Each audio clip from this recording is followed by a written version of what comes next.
Hey, I'm Nicholas Prom, I'm Chase. and you're watching Posers Must Die, our latest adventures in the exciting and kick-ass world of heavy metal. Chase, how you doing, man? Pretty good, man. How you doing? I too am pretty good. Uh, so right on. Um, hey, we got some heavy metal to discuss, a couple albums to review. Why don't you tee up our first review for this episode, Chase, if and you would? Up first, we got Bullet Kickstarter, released January 9th on good old Steamhammer Records. Yay, we love Steamhammer. Yep. Yes, we do. Oh my God, yes. Oh my God, yes. These guys, these guys are from Kronoberg, Sweden, and to me, they sound like a nice little blend, like an international blend of, let's say, like AC/DC, Saxon, except kind of crammed together. Yeah, I will say. Okay, so this is their seventh album. I did go back and listen to the whole back catalog. A lot of very enjoyable stuff. Um, yeah, absolutely. The biggest influence is Accept. Although in the guitar, there's a lot of Angus Young, so AC/DC is like right there. And uh, I also heard Saxon, and I think Tank is in the mix there too. I mean, it's a little more subtle, those guys. But I also wouldn't be surprised at all if the vocalist really is a big fan of Dan McCafferty from Nazareth as well. Another oozy, gravel Uh, voiced guy. Um, okay, yeah. but yeah, I mean, this is some really just fun heavy metal. Not reinventing the wheel here. Definitely a very familiar style. But one that I can't really say no to. I love Accept. I love like all the Nuwabum stuff that's going on here. This is some great. I mean, like, man, if this came out in 1980, this would be our on our top list for 1980. Nicely, yes. Yeah, this is great. Enjoyable stuff. But yeah, yes, the vocalist, oh my gosh, like very much patterned after Udo Dirkschneider of Accept, Yes. and Brian Johnson somewhat too. Um, I I said like that this. he I Oh, said that good. he sounded like a mixture of Udo Dirkschneider and Skeksis from the Dark Crystal. Gelfling. Yeah. Okay. I did not do a good Skeksis because yeah, I just can't. But yeah. Okay. Yeah. Yeah, Yeah. this is really good, and it's sort of like it's funny because it kind of sounds like specifically like the first three Accept albums. You know what I mean? Like it's Yeah. not like they're when they fully came into their own. You know, because I think what they are kind of missing, and it's no shade on them, but it's like they don't have a Wolf Hoffman on guitar. You know what I mean? Like this incredible virtuoso. They're Okay. all very good players, but I think they would agree that like it's like okay, I'll use this analogy. Okay, it's like UFO kept making good albums after Michael Schenker left. Deep Purple kept making good albums without Richie Blackmore. This is like if Accept were making albums with Udo, but without Wolf. So like Okay. good, but not like mind blowing. You know, it's not like at that like higher level of like whoa, this is like upper echelon heavy metal is what I'm saying. But Yeah. this is so enjoyable. I'm not trying to throw shade on them at all. Um, uh, yeah, a lot of fun songs. I mean, it's meat and potatoes like biker rock heavy metal. Like Yes. really fun. Yes. And yeah, there's a beauty in the simplicity. Um, and I'm not mad at it at all. Some great songs like Caught in the Action, Open Fire. I really liked Avenger. They did a video for Chained by Metal, which is Chained by cool. Metal. Yeah. Yeah. Yeah. Strike at Night. Like so. This is an album full of fun material. Um, I think the vocalist does lean a little too hard on. There's this one kind of Udoism that I'm struggling to describe. It's kind of like that gravelly gurgle, like that. Gravelly, almost like a vibrato, like in his yeah, with rocks in his throat. Yeah, it's like a sort of wet, it's thing. like a Yeah. wet cough played in reverse. You know what I mean? That thing. Oh my god. You know what I'm talking Okay, about? Like a yeah. bronchitis cough. Ugh, you know, but so leans a little too hard on that. I think on this record. I went back and listened to the other albums. It was less pronounced, I think. But Oh. but it's Because yeah, that was my big con for this album was just the guy's voice got a little too, well, not monotone, but like just that sound through the it's whole you're album, you're and it's leaning too hard. Is he leaning a little too hard on that aspect yeah, of Udo imitation? And it's like, dial that back a little bit, and this is way better. yes, But I do like this, and I like this band, and I'm giving this a positive review, horns up. How same. about you? How about you? Yeah? Uh, yeah, pretty much the same. Yeah, like you said, meat and potatoes. I said grease and leather. The Yeah. grease Ooh, and I like leather. that. Uh, yeah, the what did I say? The grease and leather sleeves that old school metalheads go crazy for. But yeah, it but this is really a lot of fun, and I like this. I mean, and like this is a kind of heavy metal album that's just a gimme. Like, yes, I love this kind of stuff.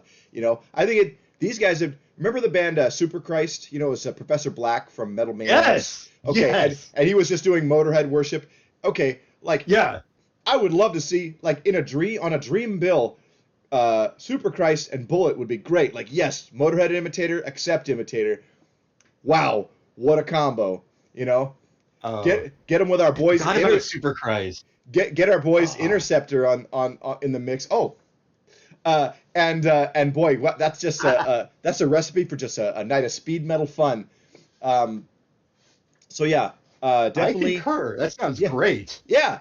There we go. I love a dream. I love coming up with like dream bills. Just like, oh man, that'd be a fun tour. Um, but yeah, dude, Bullet. Hail, hail to Sweden, like um, uh, and they're doing in the '80s, there's a lot of great traditional heavy metal out of Sweden uh, and Scandinavia that's like somewhat overlooked until like the death metal explosion, like really like made the Mm, country kind of like yeah. whoa, people stand up and like whoa, look at Sweden. Um, but yeah, like go back to Sweden. Go listen to bands like Mercy. Go listen to bands um, uh, like Heavy Load. We love stuff like that. I'm not saying Yeah. Bullet is like them, but in spirit they are. Um, and so I like this. Yeah, this is fun stuff. Um, so yeah, hey, cool record. Cool record. Go get it. Hey, and Steamhammer, the home of Sodom and destruction, right? Yeah, Yeah. so, so yes, very cool stuff. But why don't we move on? I think we've got what's that segment that bears your name again, Chase? Up next on Chase's classic album, we have Metallica, Kill 'Em All, released July 25th, 1983 on Megaforce Records. That's right. Yeah. Yeah, I know. We went a little obscure this week on this segment. I mean, have you heard of these guys before? I have nothing for that. Yeah. God. Well, I can tell you this. This is the last album that out of the classic Metallica albums. This is the last one I heard. Same. Like my mom wouldn't let me get it because of the album cover. Right. And man, also, can you imagine walking into a record shop in 1983, seeing that on the rack and be like, "Holy shit!" Like that is a crazy cover, especially considering the time. Like at that point, I mean, like what is the next most like whoa thing that you're gonna see like Motorhead, Overkill, Venom, Welcome to Hell, and black metal, um, Yeah, Merciful yeah. So, Fate, so Melissa. something with a pentagram or some depiction of hell that's kind of vague, maybe. But you're not going to But get yeah, a just whole lot of that. That's going to be in the import section. You yeah, know what I mean? But yeah, yeah. so wow. Okay, I'm just imagining what a shocking album cover this was in 1983. And this is the compromise because they wanted to use the metal up your ass image, with the hand and the knife coming out of the toilet. Classy. uh, Uh, but let's talk about this. Hey, it's the first thrash metal album. Um, Oh, we had speed metal before, but this is it. This is the first, real marriage of heavy metal and punk. And I think pre-show you were kind of saying you felt kind of like this is kind of half and half speed metal and thrash, and I can hear that. a little bit. It's early. It's early. But yes, Metallica's debut. Um, I have always loved this record, and yeah, it was funny of the classic material. This was the last one I heard too. Not for the same reason as you. It's uh, I heard Black Album songs on the radio. That was my introduction to them, and so I'm like with that. And then my friend, who was a little more ahead of the curve than me, started making me tapes of the other albums, but we went in reverse order, like Justice, Puppets, Lightning, Kill 'Em All. And I think that was a good way, honestly, to do it. That was fine. Um, but I do love this record. I've always been very fond of it. It is a bit of a case of the ambition exceeding their ability, but that's charming here, and is your mic on? I can't. Oh, yeah. Okay. Yeah, Okay. there we go. There we go. There we go. Okay.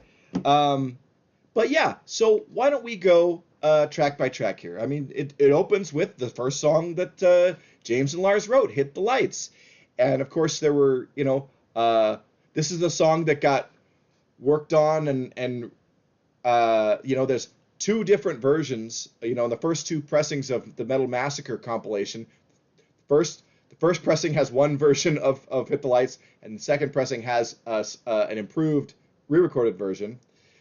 And then, of course, there was a series of demos, and then, of course, the album here, recorded shortly after they booted Dave Mustaine. Um, and Oh, is that this album? Is that this Metallica? Okay. yeah, right, yeah, not to be except no substitutes, not to be confused with any others. But and interesting, Kirk Hammett, they brought in, but didn't do any writing on this record, so it's interesting, in that regard too. And it's kind of funny, Remember what band? Oh, what? Sorry, do you remember? Do you remember what band they Kurt left to come play guitar for Metallica? They yoinked him from Exodus, because Kirk was one of the founding guys in Exodus, with and Yeah. it's like who probably really were the first thrash metal band, but they just did not win the race of getting to record soonest. You know what I mean? So Yeah. so yeah, I mean the argument can be made for Kirk Hammett, Gary Holt, Tom Hunting, and Paul Bailoff being the inventors of thrash metal. Um, That feels more. I don't know why, but that feels more organic to me. That feels more like a. I don't know why. Yeah, whatever. I don't know, but it just Yeah. is a thing. But yeah, Hit the Lights. It's a great song. I've always enjoyed it. It's a song about being in a rock band, playing on stage. It's there are several tracks on this album that are heavy metal songs about heavy metal, and a couple other Yep. ones that reference metal. And for this guy, that was like the scripture, because got into heavy metal when it was supremely uncool, and that was my roadmap. I had to go with that. And when I, my friend James, uh, dubbed me the cassettes, but when I got, official copies, because I did, get the CDs, the liner notes, the thanks list, that was my like, all right, we're gonna unlock the code. Who are they thanking on the thanks list? Those bands are who I'm gonna check out next. That kind of stuff. And so that just Nice. led me down the road. And it was just great. It was perfect for that. Metallica is such an important band for like being a gateway in, especially into a more underground metal, because think of all the bands they cover. Those are bands Yeah. that people know. They lifted out of obscurity because of the association with Metallica. So yeah, pretty big deal. But yeah, Hit the Lights. It's a fun song. I've always liked it. Um, Great opening track. Like yeah. just and that. Can you imagine like just being in the front row and then in '83 and then that opening riff starts up and then Yeah, James shrieks in the microphone and everything behind you just goes insane.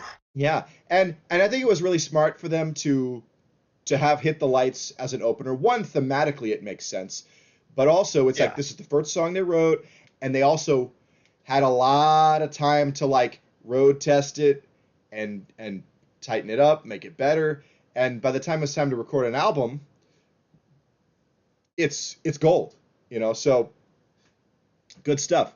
Um, you want to give songs times to kind of to feel them out and play with it and and maybe shake out things that aren't working or make it better. You know what I mean?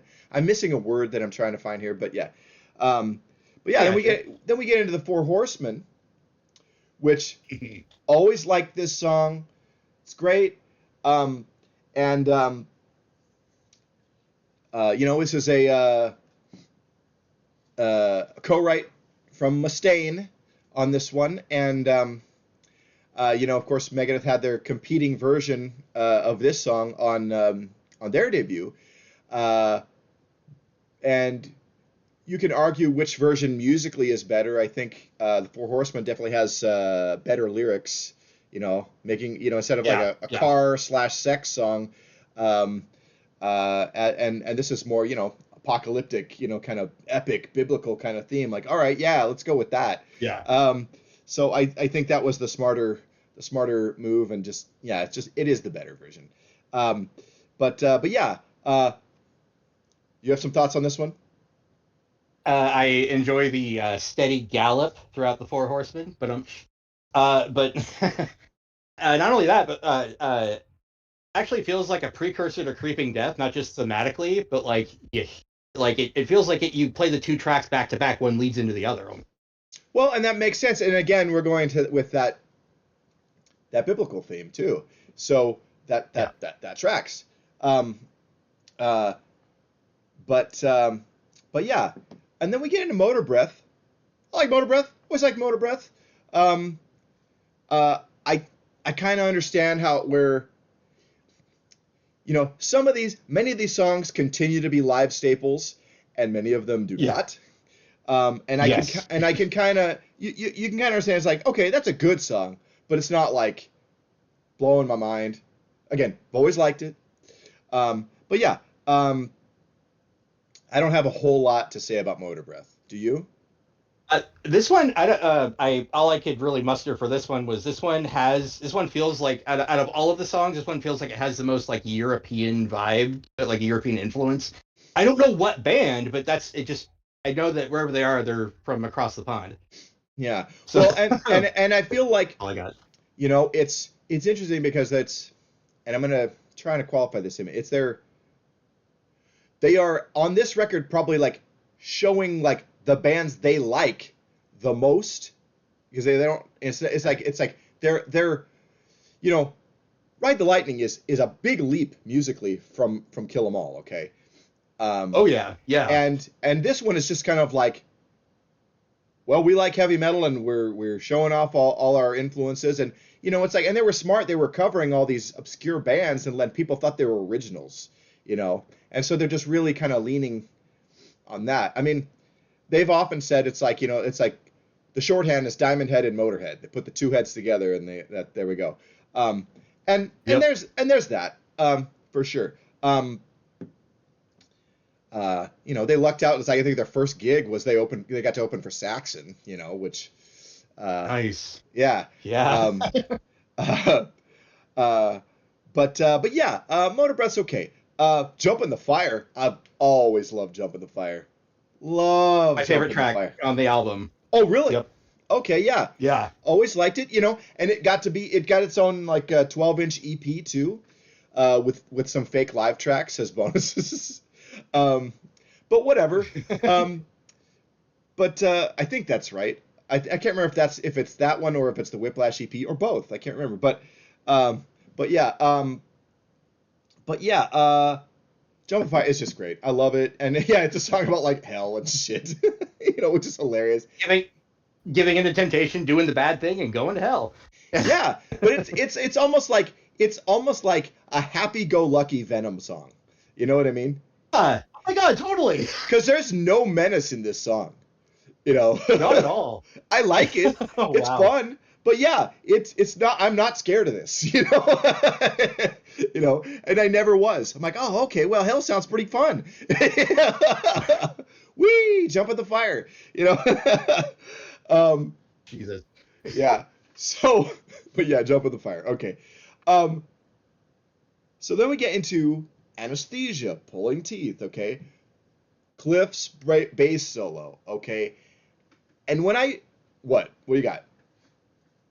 Oh no, I love it. I love it. It just it's called anesthesia, but quite the contrary. It's completely full of feelings. So many complex and chaotic feelings. It's really like But a that's jam. neither here nor there. Actually, no, It, it's not neither here nor there. We're reviewing it. I love yeah, this. yeah. It is. When the guy who doesn't usually get to show off gets to show off, I guess. Right. And it's almost like a jazz fusion track. It's like, okay, I growing up, I didn't really care for this. I just kind of thought it was bullshit. I thought it's like I want a song, you know, like this is just farting around, you know. And this was Fair, long fair, before yeah. I ever like really got like deep into like psychedelic rock or prog or certainly not jazz, you know, and just didn't have like that appreciation for it. And also not really having an understanding like that this is a really impressive demonstration of what someone could do with the bass. Not having Yet. that full grasp that, oh yeah, it's not like a regular guitar and like there's it's it's limited actually. It's harder, you know, the heavier, thicker strings and it's that, you know, like I if you don't know anything about the mechanics and and theory of music, it it's easy to be underwhelmed by this or just think it's kind of crap. As a middle-aged man, now I'm like, oh wow, that's really impressive, and it's kind of like, okay, that is a great thing, and but also what a wild choice to put on an album, a Yeah. studio album. That's usually kind of like reserved for like taking up space on a live record. Okay. Um, Yeah. uh, Letting the rest of the band rest for a second. Yeah. yeah, and again, still a bass solo, still very unusual. So it's like it is really like way out of left field, but it's a classic now, you know. So yeah. Yeah. Um, let's see. And then there's Whiplash, which a song I've always liked, but man, we are pretty shaky lyrically here, man. It's pretty. There's some corny shit on there, you know. Like we'll never stop, we'll never quit because we're Metallica. Like, oh man, cringe, cringe. Hit the cringe Well, button. so he's right so far. Well, right, yes, but like, I got you. Yeah. because Yeah. here's the thing. Okay, look, Motorhead and Iron Maiden and Manowar. I'll use them as the examples of the bands where they have the self-titled song, and like that's the correct way to be self-referential. Manowar went on to be like, yeah, like talk about themselves like in a number of future songs late in their career, later in their career, and I'm like, I think being self-referential in heavy metal is kind of bad.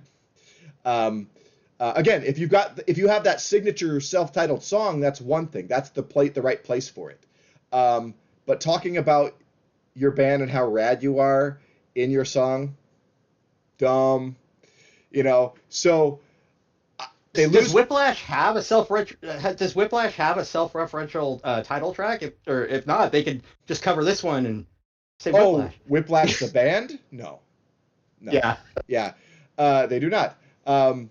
That boy, it's so funny though because Whiplash's debut. That's another album that's kind of like the ambition exceeds the ability, but also it's charming.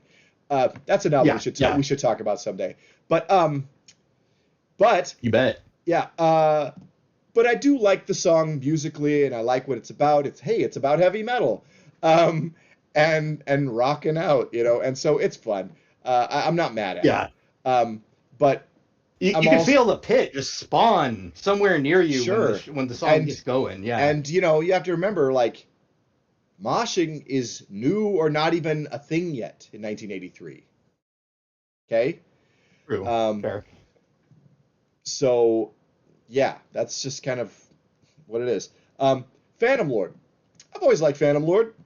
It's a bit like Motor Breath, and it's like, okay, I can see why this kind of like faded from the set list. Um, but I do like it. Um, Same, interestingly, same. yeah, Good. and that's about all I got. I don't have a ton Okay. on Phantom Lord. Same. I don't really have a whole lot of juice on it. However, I would love to hear Atomic Terror cover it because I bet that they would kill it. Interesting. Yeah. Yeah. I am not encouraging them to do more covers right now, especially because they have so much original material, and the new album that's coming out later this year, Acts of Violence, is, man, I can't wait for folks to hear it. It's really good. They're really it is like the Kill 'Em All to Lightning Leap. That's what's happening with Oh. Atomic Terror right now. Um, I just peed a little. good. Wipe up your urine and be ready to hear that record when it comes out. All right. But yeah, Phantom Lord's good. It's a good song. Um, but and then we go No Remorse. Oh, big fan of No Remorse. And it's like, yeah, I did a murder, and I don't give a crap about it. You know, I'm like, did you ever hear the story about the guy who was like, and this was like 10, 20 years ago? He was on trial for murder, and for some reason they entered the song No Remorse as like evidence, and the dumbass is in handcuffs, like headbanging because they played it in court, and it's like, you idiot, they're gonna put you away for life. What are you doing? But again, Oh, fuck. what a dumbass. I And I did not I did not hear about that. Wow. Wow. yeah, yeah. But anyway, but yeah, No Remorse is a great song. I think it's one of the highlights of the record for me. Um, and yeah, I just like it. I just dig it. It's a good one. Do you have any thoughts on it? This one it's a good one. It's just that the problem is whenever I like unless it's like I play the album on random or it comes up as its own song, usually in like the late track haze of just kind of like okay, this is good, but I'm starting to get kind of sleepy. Not Yeah, sleepy, but you know what I'm saying. Like I'm starting dude, to lose it a little bit I get that so because I much. usually just hear I usually just hear the war without end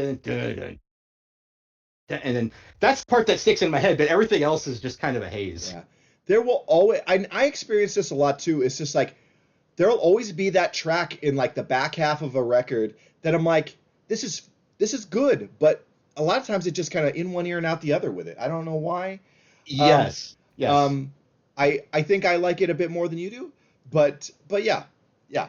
Um, uh, and then we got Seek and Destroy, a live staple to this day. I've always Yep. liked Seek and Destroy. Um, it kicks ass. It's almost like Metallica's Die by the Sword. You know what I mean? Okay, okay. Yeah, I mean, it is not as kick ass as Die by the Sword, but but It is kick ass though, yeah. yeah, but also long before I ever heard Die by the Sword, it had.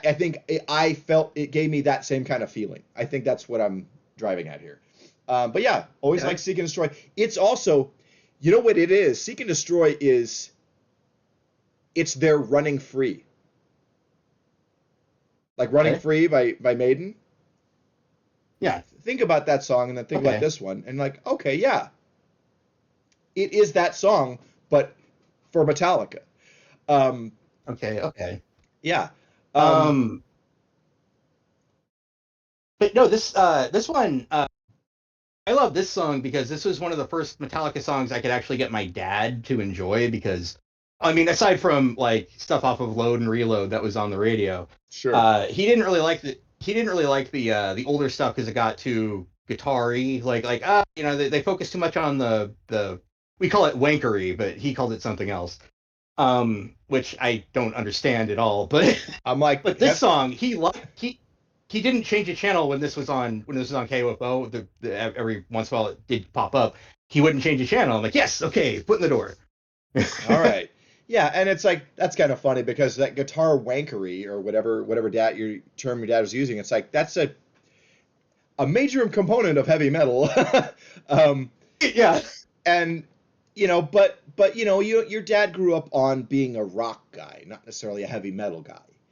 And Yeah. rock guitar, it's like we got a solo, but it's like, even Lemmy from Motorhead, he toured with tons of thrash metal bands, but but he never listened to those bands. He'd watch them play. He's like, you're playing too many notes, guys, because seriously, because like Buddy. because Lemmy had kind of a Kiss approach to writing Mm. rock or metal songs. It's like, look, just come up with a decent formula and just like the depth of what you're talking about or what you're doing is coming from what, to him, I think is coming from what the song is about, not necessarily what it is composition wise. You know what I mean? He is definitely more Yeah. of all of Go ahead. the gods of metal, Motorhead were kind of an outlier in that they had kind of an older rock or even pop kind of mentality when it came to songwriting. Um, Okay. but I mean, it makes sense. I mean, like he comes from an older school, and it's not, he's not wrong. It's just different. Um, but yeah. Long story short, I like I like Seek and Destroy also. Um, and then we close with a total banger and a metal hymn, Metal Militia, which is just a Yes. celebration of metal. It's an anthem. Um, love Metal Militia, and I love like the stomping of boots and shit at the end. Like what a Yeah. great way to close the record, and it's a totally kick-ass song. Um, a song that again past I think by the mid 80s or by the time Cliff was out, probably not getting played a whole lot, or not out but gone. No, I don't think so. Probably not getting played a Yeah. lot, and it's a shame. I've always loved this song. It's always been a favorite. But yeah, Metal Militia is a great track. Love it. Thoughts, The please. most it has the most Dave wrote it riffs out of all of them. Like to me, Yeah, I yeah. have to look at the credits, but Um, yeah, I agree. Um, oh, yeah, yeah. um, I did not like have notes on who wrote what so much because I don't know. I listening to this album. This album is like imprinted on my like frontal cerebral cortex or frontal lobe or whatever, and like I was listening to this a lot long before I cared about like who wrote what or whatever. Like Yeah, long yeah. before I knew Dave Mustaine was even in Metallica. So um, I'm not sure when I learned that. It's just kind of funny. Um, it might have been like even a couple years, but I remember. It was a VH1 behind the music. that's when you Like learned, that's really? literally where I learned. Oh That's man, when I learned it. Yeah, so like late '90s probably. yeah. I'm not sure. I mean, I think probably within there was a window of time when I didn't know. Probably a year, maybe two, tops. But uh, but yeah, I mean, yeah, I don't have a further answer for that. But yeah, Kill 'Em All, a solid debut uh, from a band that I mean, I like this album a lot. Um, they definitely got better uh, over the next couple records, and extremely important album and release. So hail to Kill 'Em All. Uh, yeah, um, Yeah. yeah. Do you have any other thoughts on this record before we move on? Actually, I was gonna say something about Seek and Destroy. If I remember correctly, we saw Metallica, We did. and they closed with Seek and Destroy, and I believe that was the only song off of Kill 'Em All that they played. Gosh, I don't remember the set list. Okay. Is that when we saw them? That's when we saw them in 2010, right? Yes. Okay. Because With Down in the Sword, that's right. That's right. And we were at the Moda Center or whatever it was called at the time. whatever it was But called then. Yeah. I'm pretty sure it's Moda. I'm not sure. But you saw Metallica in 1998 at Portland Meadows, though, also, right? You did? Correct. Okay. So Well, it's around funny. that time, yeah. Well, I remember I was there. So it's funny. Okay. We've both seen Metallica twice. We were both at that one in '98, but we didn't meet until 2006. So Yeah. Yeah, but say la vie. Okay, it's funny. Our first time seeing Metallica and Slayer, we were both there. In But place, and we didn't know. yeah, because we both were at the Tattoo of the Earth show, that tour in the summer of 2000, and we saw Correct. Sepultura as well. Yeah, okay, Yes. yeah, but yes, we saw Metallica. We saw Metallica with Jason, which now we're old enough that that's a thing to brag about, that you can brag Yeah. about. Um, you know, and no shade on Robert. Robert is excellent. But yeah, Yeah, totally. Metallica, good.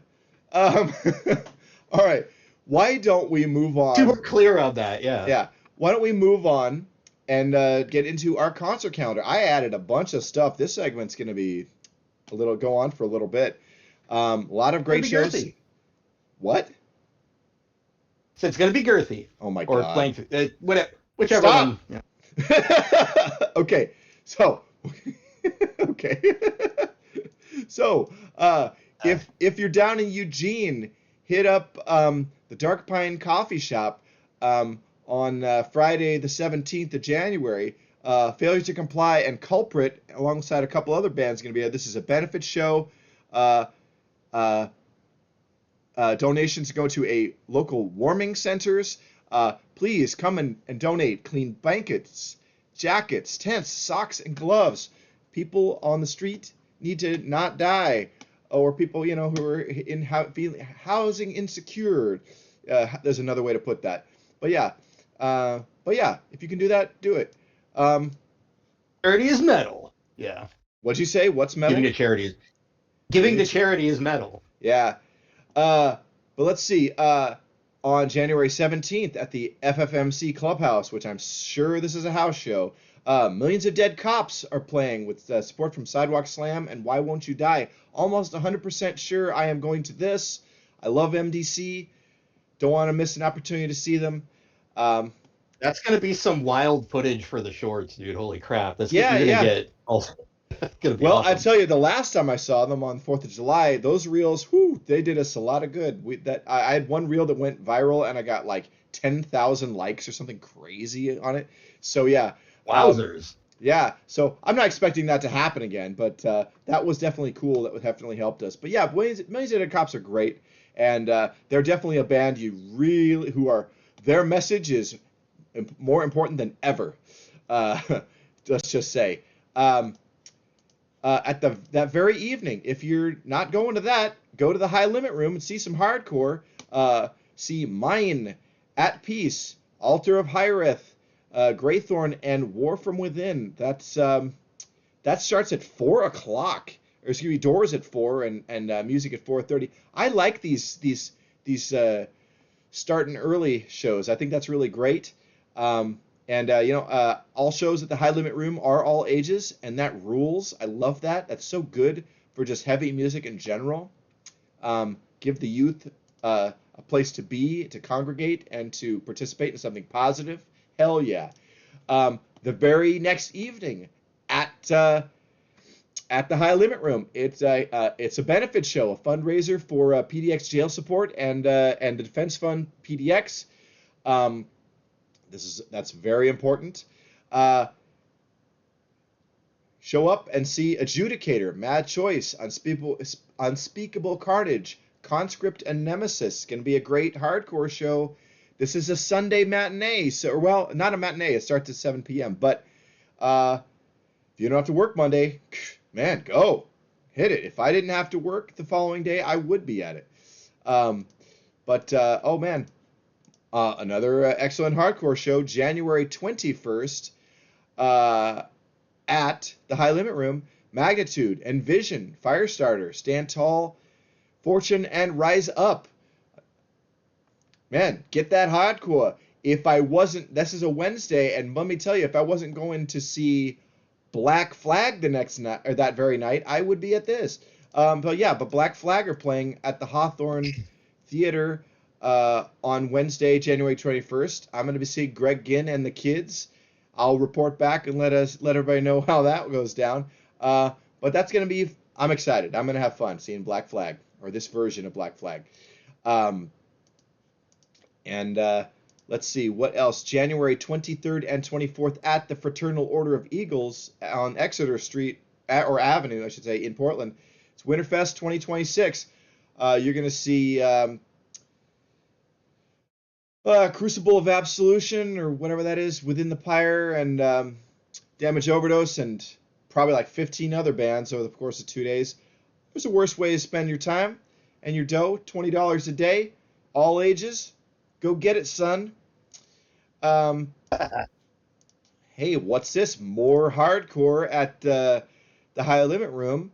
Guilt Tradition, Plague Mind, Witness the End, Ripped Off, and Found Out. That's going to be January 30th. I think I'm going to this. I think I don't have to work. I hope I'm correct on that, because this looks like it'll be cool.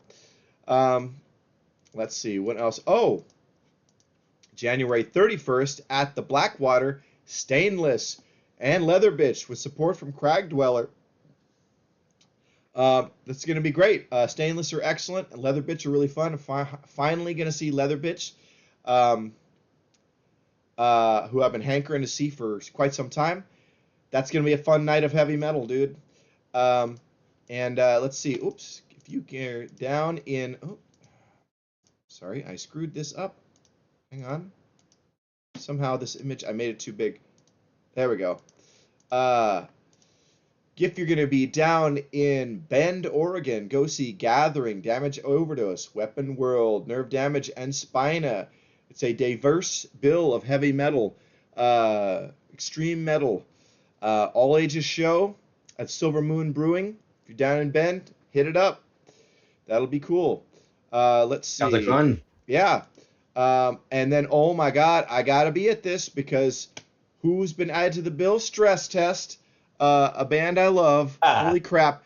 High Spirits and Savage Master, Oxygen Store, and Stress Test. Love Stress Test. I don't want to miss an opportunity to see them, so I am going to this at the Star Theater. It's a Sunday, February 8th. I'm going to get off work and jam on over to that. That's going to be dope, son. Yeah, looking forward to another great night with Stress Test. Finally going to see Savage Master. Gonna be cool. I'm gonna be tired. And then February 11th at Dante's, classic 80s thrashers, Ex-Hoarder, with support from Louis Seidel. That's former members of Suicidal Tendencies, early members of that band. Seen them live, they're great. Come out and see this. Support from Phobia, Slowhole, and Kingworm, or Ringworm, I should say. Yeah, that's gonna be dope. And then the very next evening, Chase and I will be in attendance seeing Coroner with Heathen at the Hawthorne Theater. That's gonna be February 12th. Huh, what a time we shall have. Holy crap. Let's see. Saturday, February 21st, Silver Talon and Starcourt are kicking off their tour at the High Watermark. Wish I could be there, but please, folks, get out there and support Silver Talon. They are awesome. What a great heavy metal band. Love them. Friday, March 13th, bunch of hardcore at the High Limit Room. Snuffed on Sight, Forced to Suffer, Simeon, and a couple other bands whose logos I can't decipher. But that's going to kick ass. Word on the street is this is going to sell out right quick. I guess Snuffed on Sight are a big deal. So, yeah, if you want to go to this, better grab tickets now. But yeah.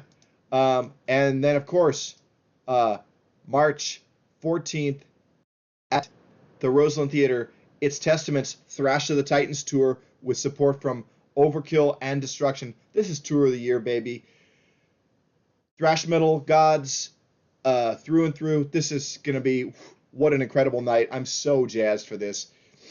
One of my most highly anticipated shows of the year. We're going to have an incredible time. Oh my God. And then Saturday, March 28th, up in Longview, Washington, go to the oh God, where is it? The Salty Beaver. This is a new all ages venue. Northwest Massacre Volume 2. This is a death metal festival. Cardiac Arrest, Sadistic Intent, Massacre. Massacre are going to be there. I might go just because they're on the bill. Petrification, Oxygen Destroyer, Coffin Rot, Hemorrhoid. This is all really great death metal. Hellslot, our friends. Oh yeah! Whoa! Black and Thrash Metal, Hellslot are going to be there, and several other bands, including Back from Death, who are great. Yeah, that's going to be a killer show. $35 or $40 day of show. Hey, can't knock it. I may be trying to hit this up because that's going to be cool. And then April 14th, we're going to see Gwar at the Roseland Theater with support from Soulfly and King Parrot. That'll be fun. You and I have not seen Gwar in a very long time. We are fixing Very long that. time. We are going to fix that, and we're going to have fun. Gwar is always a blast. So yeah, and good thing we're going to be in the balcony because we're going to be running in that circle pit the very next night, seeing Drain, Crossover Gods. These guys are so rad. And this is the moment where this band is going to explode. I think Drain Is Your Friend is really the breakout record for them. We're going to be able to say we saw them way back when. So good. And yeah, great stuff. Can't wait to see Drain. That's going to be awesome. Let's see. April, right? April 24th. Is that what it is? I can't. Yeah, 25th. 25th, thank you. April 25th at the Blackwater in classic 80s thrashers Insecticide are playing along with support from Pilau, Blade, and Betrayer. That's going to be a killer show. Boy, can't wait for that. That's going to rule. Looking forward to that big time. And